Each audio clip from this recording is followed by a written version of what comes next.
요한계시록 16장 둘째가 셋째가. 오늘은 요한계시록 16장의 둘째 대접과 셋째 대접 재앙에 대하여 살펴보고자 합니다. 성경 구절을 읽겠습니다. 요한계시록 16장 3절에서 6절. 둘째가 그 대접을 바다에 쏟으매 바다가 곧 죽은 자의 피같이 되니 바다 가운데 모든 생물이 죽더라. 셋째가 그 대접을 강과 물 근원에 쏟음에 피가 되더라.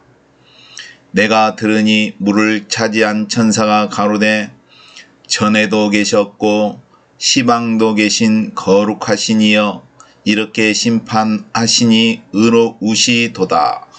저희가 성도들과 선지자의 피를 흘렸으므로 저희로 피를 마시게 하신 것이 합당하니이다 하더라. 또 내가 들으니 제단이 말하기를 그러하다 주 하나님 곧 전능하신 이시여 심판하시는 것이 참되시고 의로우시도다 하더라 하였습니다. 요한계시록에 나와 있는 일곱째 나팔에 해당하는 일곱 대접 재앙은 하나님의 진노의 대접인데, 이것에 대한 영적인 맥락은, 영적인 의미를 따진다 하면은 출애굽기 10가지 재앙과 같다고 생각됩니다.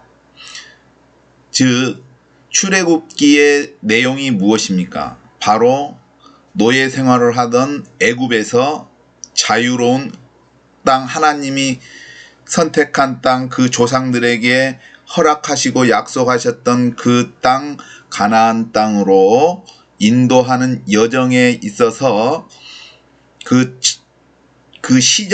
시작을 위한 과정에 있어서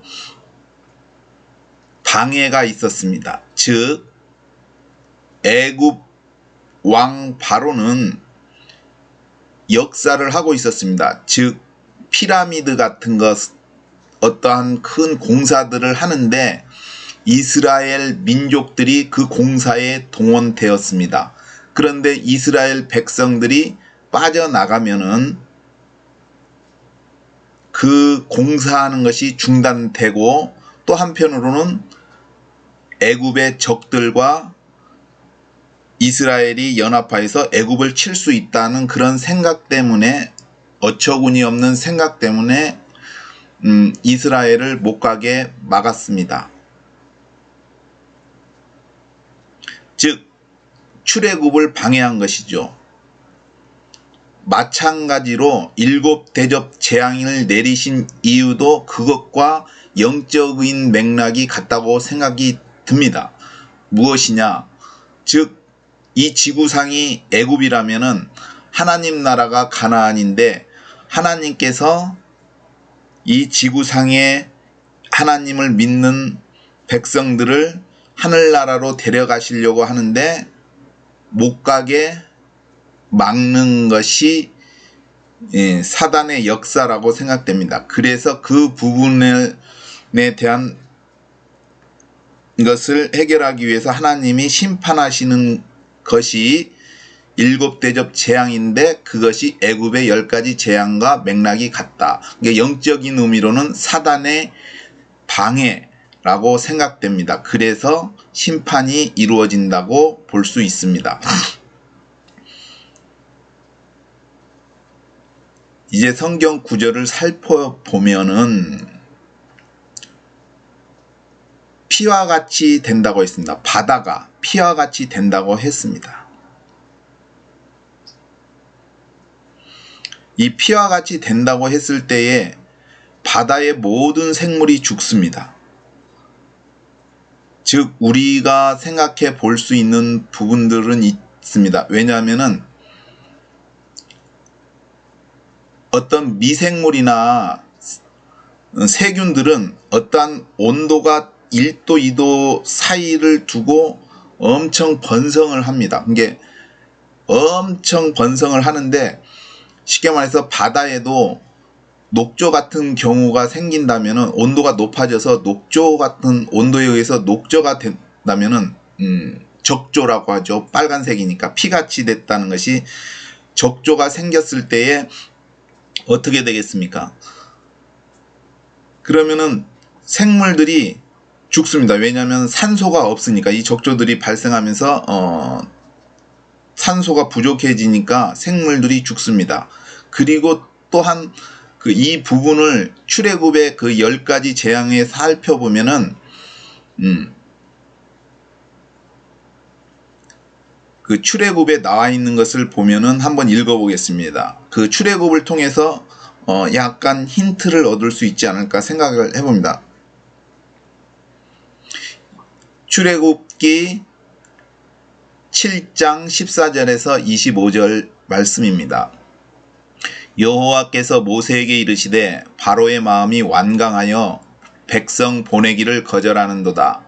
아침에 너는 바로에게로 가라. 그가 물에 나오리니 너는 하숫가에 서서 그를 맞으며 그 뱀 되었던 지팡이를 손에 잡고 그에게 이르기를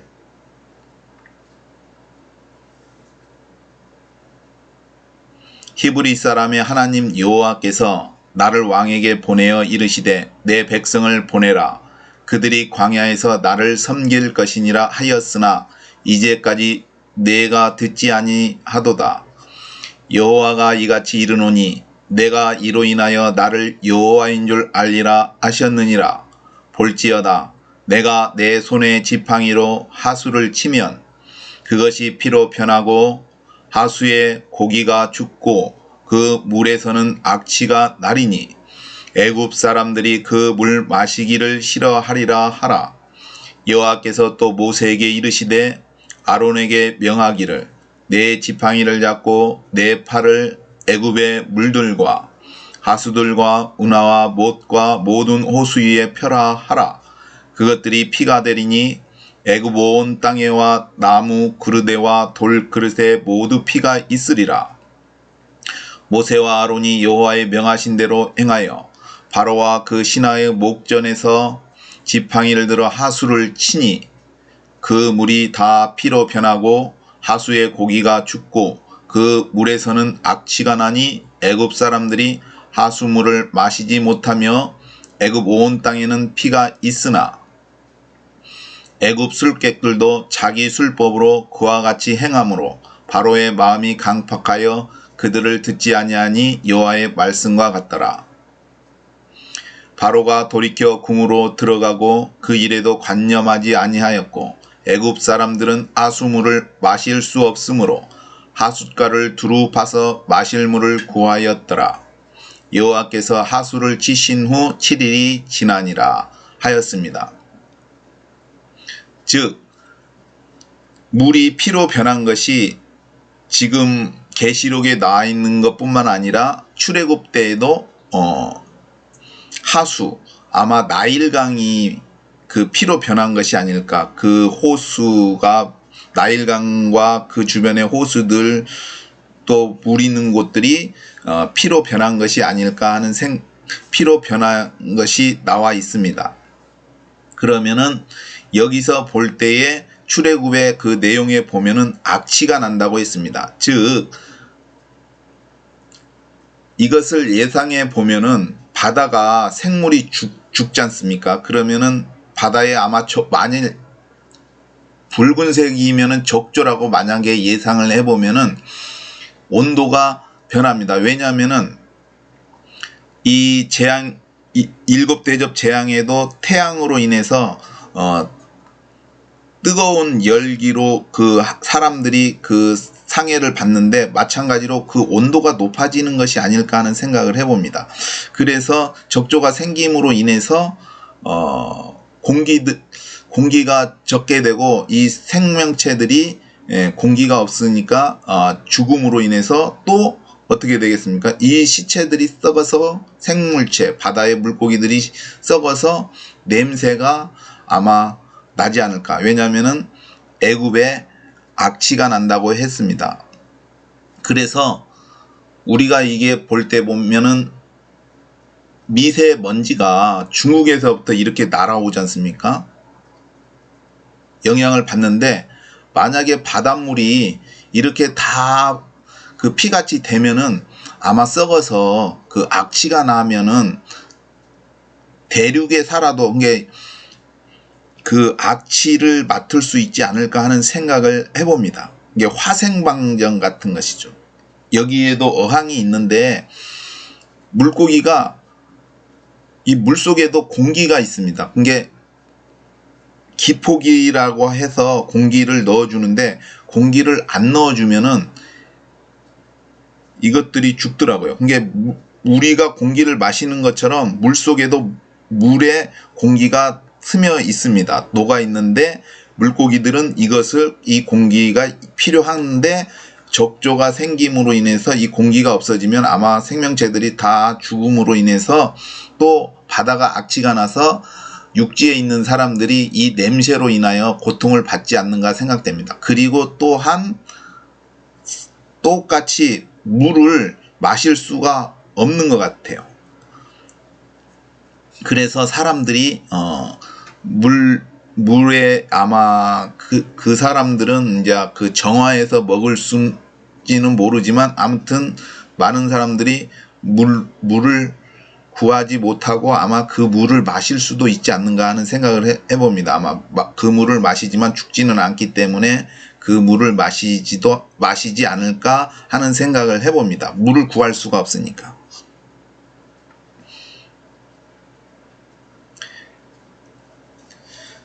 그래서 이 부분에 대해서 이제 생각을 해보면은 이제 첫째 대접, 둘째 대접도 바다가 피가 되지만 셋째 대접도 피가 되는 겁니다. 강과 물 근원의 소돔에 피가 되더라. 이게 강도 피가 되고 물도 피가 되기 때문에 어떻게 됩니까? 야, 마실 물이 없죠. 그러면은 이 재앙의 의미는 무엇일까를 생각해 보면은 이 재앙은 예수님과 연관이 있다고 생각합니다. 제가 그 설명을 했지만 예수님의 십자가의 그 고난이 인류의 지금 그 열대접 재앙, 하나님이 오시기 전에 그 재앙을 축소한 그 모형이라고 생각합니다. 이게 인류의 고난을 예수님은 그 표본으로 거시한 것 같아요. 이게 그래서 보면은 예수님께서 피를 흘리셨습니다. 예수님께서. 즉 예수님께서 등에 그 채찍을 맞으심으로 인해서 피가 흐르고 또 옆구리 죽으시고 옆구리에 창에 찔려서 피가 흘러나왔습니다. 그래서 이 피가 흘러나왔다는 의미가 그래서 마지막 이 일곱 대접 재앙에서 그 바다가 피같이 되고 그 다음에 강과 물 근원이 피가 되는 것이 아닐까 하는 생각을 해봅니다. 그게 예수님의 십자가에서 흘리신 피들 그 의미라고 생각이 듭니다.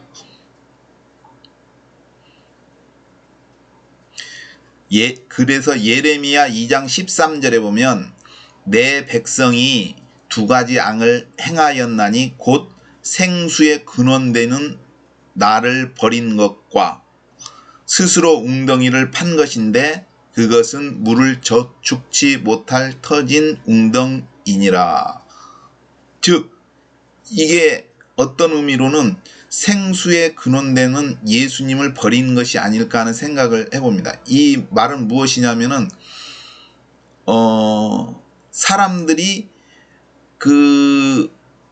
이게 예수님을 필요로 하지 않고 자신들이 스스로 어떤 제도나 시스템을 만든 것이 아닐까 하는 생각을 해봅니다. 그것은 무슨 말이냐 하면은 성경에 복음서에 보면은 예수님을 버렸다고 했습니다. 건축자들의 버린 돌이 모퉁이의 머릿돌이 같다 했습니다. 이 버린 돌이라는 게 어떤 의미냐면은 예수님의 그 기존의 그 성전의 그 부분에서 그 제사장들이 예수님을 버린 거 아닙니까? 그게 그 버린 거 용도를 버린 건데 하나님께서는 그것을 천국의 기초돌로 만드신 것이지 않습니까? 마찬가지로 그들이 원하는 것은 무엇이냐면은 자신들의 어떠한 그것을 유지하기 위해서, 즉 그래서 그 부분에 대해서 예수님께서는 비유를 설명하였습니다.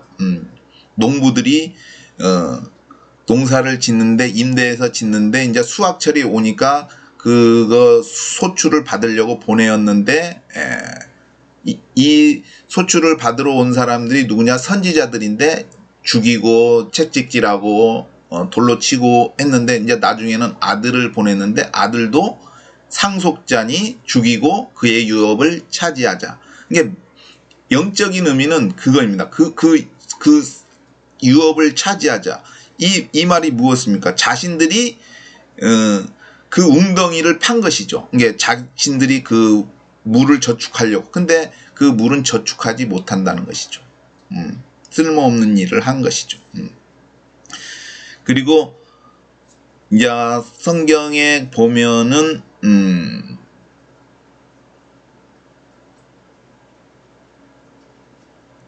물을 차지한 천사가 가로되 전에도 계셨고 시방도 계신 하나님이여 이렇게 심판하시는 이 의로우시도다 하였습니다. 그 다음에 7절에도 보면은 또 내가 들으니 제단이 말하기를 그러하다 주 하나님 곧 전능하신 이시여 심판하시는 것이 참되시고 의로우시도다 하더라. 이게 하나님의 심판이 참되고 의롭다고 천사는 말하고 있습니다. 여기서 볼 때 어떤 사람들은 이런 사람들이 있습니다. 지옥이 없다. 하나님같이 좋으신 분이 어떻게 지옥에 거시게 할 수 있느냐. 근데 이거는 하나님의 자녀가 지옥에 가는 일은 없습니다. 하나님의 자녀는 하나님의 집에 들어갑니다. 바로 하늘나라에 가는 것이죠. 마귀의 자식들이, 즉 멸망의 자식들이 지옥에 가는 겁니다. 즉 지옥이 없다라고 말하는 것은 공의의 하나님이 없다라고 말하는 것과 같습니다. 왜냐하면 하나님께서는 공의의 하나님이시기 때문입니다. 즉 죄에는 어떠한 처벌이 있는 것입니다. 징계가 있는 것이죠. 그 벌에 대한 합당한 벌이 있는 것이죠. 이 세상에도 법이 있습니다. 법이 있고 그 법을 준수하지 못할 때에는 재판관이 심판을 해서 법정에서 판단하여서 감옥에 갑니다.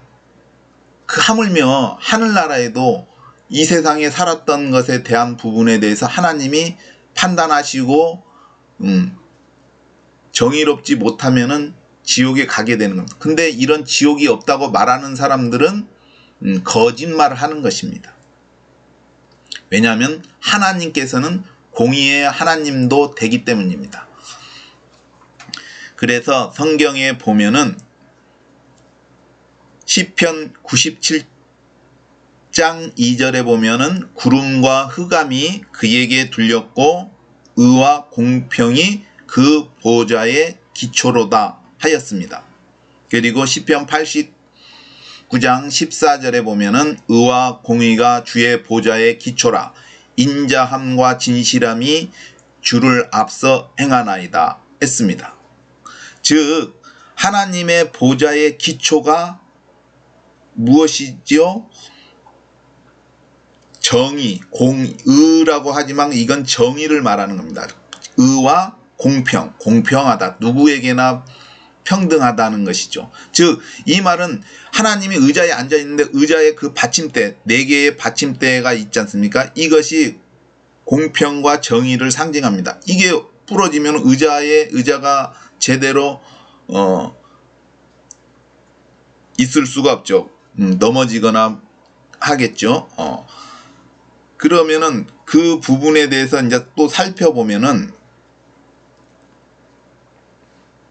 시편 29장 10절에 보면은 여호와께서 홍수 때에 자정하셨으며 여호와께서 영영토록 왕으로 자정하시도다. 즉 이에 자정하였다는 것은 앉았다는 건데 홍수 때에 자정하셨다, 앉아있다. 이것은 무엇을 말합니까? 하나님께서 홍수는 뭐예요? 심판이지 않습니까? 그게 이 심판은 무엇 때문에? 정의를 위한 것이지 않습니까? 정의. 그렇기 때문에 하나님이 앉아있다는 의미가 심판을 행하는 거지 않습니까? 이해하셨습니까?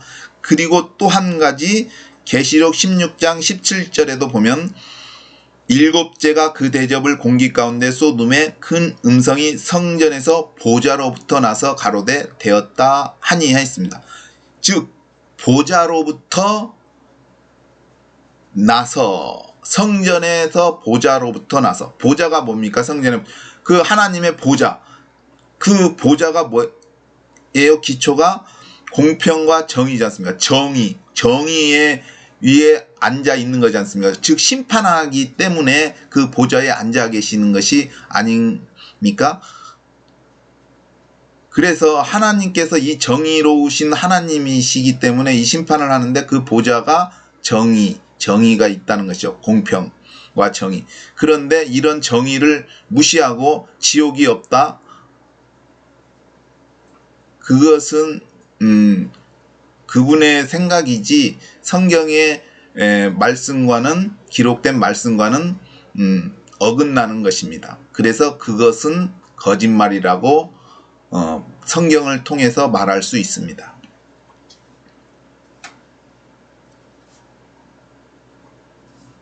그리고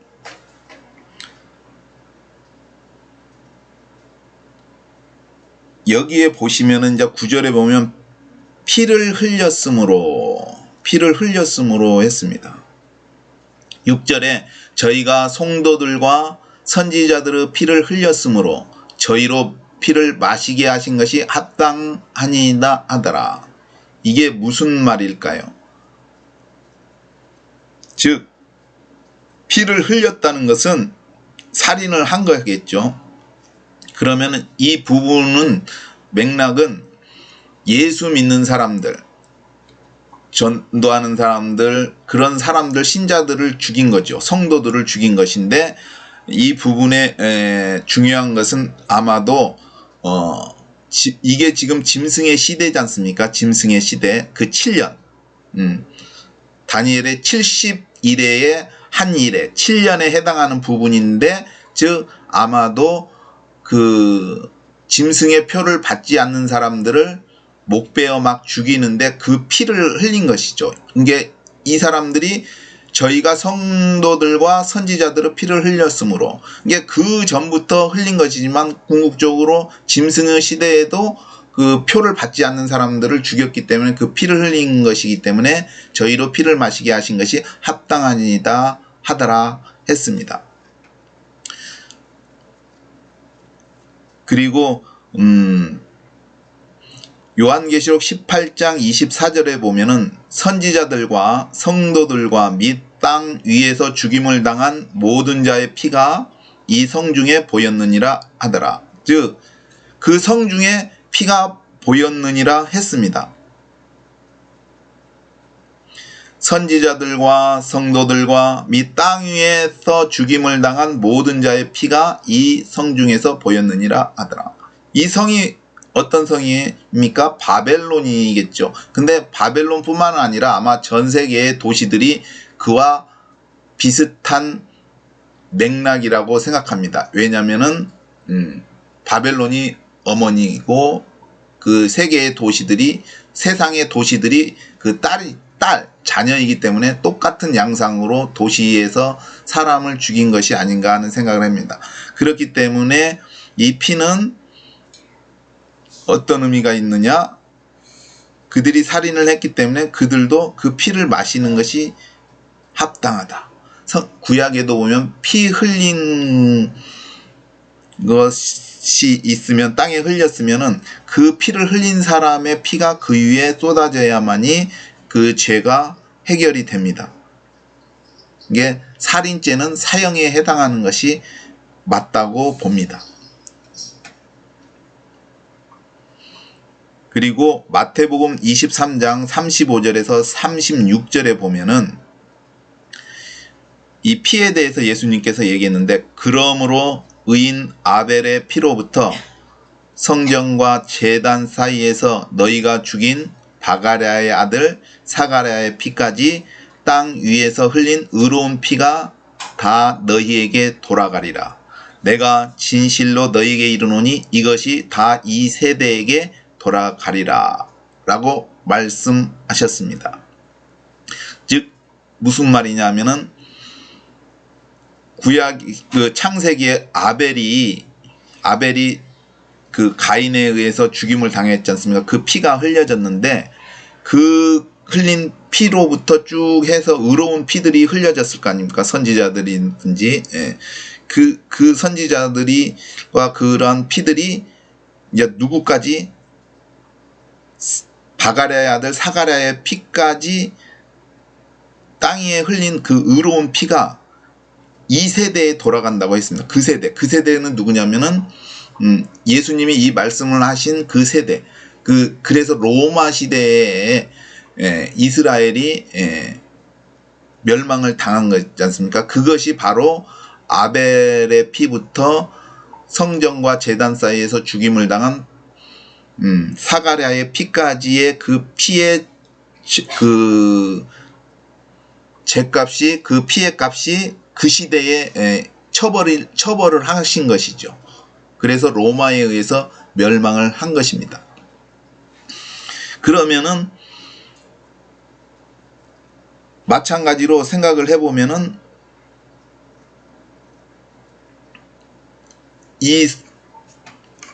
그 피를 흘린 것, 그 피를 흘린 것이 또한 이 짐승의 나라에 하나님께서 처벌을 하신 것이겠죠. 그 피 흘린 것.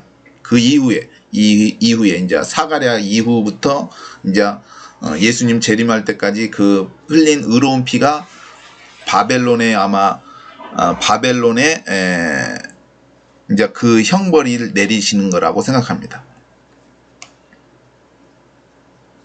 이 사가랴는 아마도 그 세례 요한, 사도 요한과 세례 요한이 있는데, 사도 요한은 예수님의 12제자로 요한계시록을 기록한 사람이고, 세례 요한은 예수님의 앞길을 준비하신 분인데, 그분의 아버지가 사가랴라고 합니다.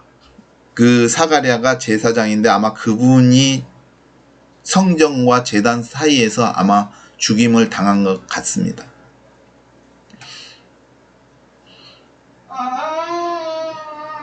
이사야 1장 3절에 보면은, 소는 그 임자를 알고 나귀는 주인의 구유를 알건만은 이스라엘은 알지 못하고 나의 백성은 깨닫지 못하는도다 하였도다.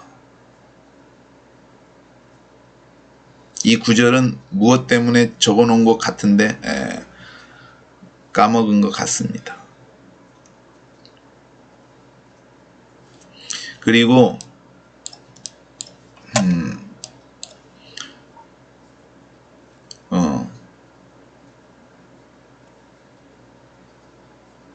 지금 이 계시록의 시기는 재림 전, 예수님께서 오시기 전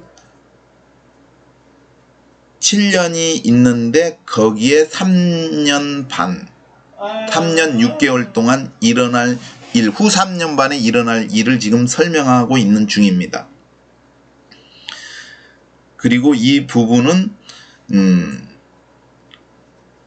3년 6개월, 그러니까 7대접 재앙은 후 3년 반에 있을 일인데, 이것이 3년 6개월 동안 있는 일인데, 어찌 보면은 6개월 안에 일어날, 7개의 대접이 6개월 안에 일어날 수도 있다고 설명을 했습니다. 그것은 뭐냐면은 한때, 두때, 반때 그래서 후 3년반을 이렇게 나눠서 첫째, 둘째, 셋째 대접 이렇게 되는 것이 아닐까 해서 그것을 설명을 했습니다. 그리고 이것은 영적으로는 하나님의 백성을 내놓으라, 모세가 이제 가게, 하나님을 섬기게, 그것과 같은 그런 영적인 의미는 그것과 같다고 했습니다. 출애굽의 그 의미와.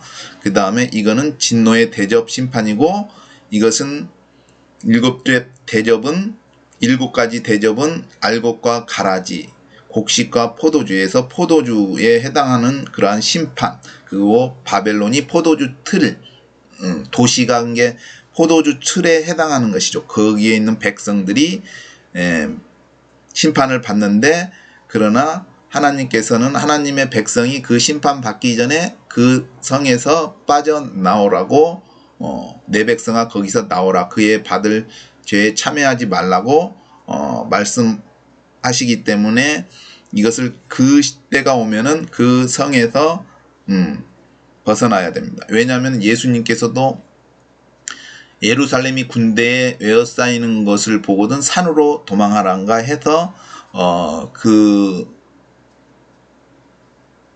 예루살렘이 멸망할 때, 로마군에 멸망할 때 무사히 멸망에서 벗어난 사람들, 그 말씀에 순종하여서 벗어난 사람들이 있습니다. 마찬가지로 바벨론도 그러한 멸망할 때에 내 백성아 거기서 나오라고 예수님이 말씀하시기 때문에 그것을 알고 그 말씀에 순종하여서 벗어나면은 바벨론 그 멸망할 때에 같이 멸망하지 않을 것으로 생각이 듭니다. 그리고 이제 이러한 부분들을 설명할 때 아무튼 2000년보다는 더 가까워졌겠죠. 예수님께서 오실 때가 더 가까워졌다고 생각합니다. 상황들도 세상의 악한 것들, 또한 뉴스들을 보면은 형용할 수 없는 악한 일들이 많이 일어나는데, 아무튼 그래서 계시록에는 이것들을 증거하신 이가 가라사대 내가 진실로 속히 오리라 하시거늘 아멘 주 예수여 오시옵소서. 주 예수의 은혜가 모든 자들에게 있을지어다 아멘 하였습니다. 마찬가지로 예수님의 재림을 기대하는 그 모든 사람에게, 바라는 소망하는 그 모든 사람에게 하나님의 은혜가 있을 것으로 믿습니다. 감사합니다. 이상 둘째 대접과 셋째 대접에 대해서 살펴보았습니다.